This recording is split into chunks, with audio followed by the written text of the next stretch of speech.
যেমন আমার প্রবাসী ভাই যারা আছে দিন রাত পরিশ্রম করছে, মিডল ইস্টে যারা আছে এখানকার তুলনায় তাদের ওখানে তাপমাত্রা অনেক বেশি, কিন্তু তারপরও তারা কাজের মধ্যে চলে যাচ্ছে। ঘুমের ঠিক নাই, খাবারের ঠিক নাই, রোদ, মারাত্মক রোদ, শরীর তো কভার দেয় না, হাজার হলো তো মানুষ।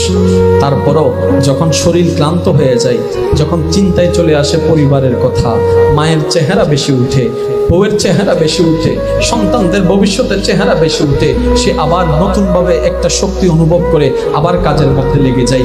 ঘামের পর ঘাম পড়ছে, খাবারের কোনো ঠিক নাই, পানির কোনো ঠিক নাই।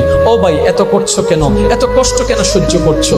আমার যুবক ভাই, আমার সে প্রবাসী ভাই বলবে, আমি যদি কষ্ট করার কারণে, একজনের ত্যাগের কারণে যদি 5 জনের মুখে হাসি ফুটে, এটাই আমার জন্য পাওয়া, এটাই আমার জন্য পাওয়া, আমার জন্য পাওয়া। এবার এটাই হচ্ছে পুরুষ জাতি, দিন রাত করে যাচ্ছে, এটাই করা দরকার, এটাই সুন্নত, এটাই দায়িত্ব, কর্তব্য পালন করতে হবে। কিন্তু শ্রদ্ধার সাথে বলি, নিজেরটা ভুলে যায়েন না, কারণ 99% আপনি যাদের জন্য করছেন তারাই চোখ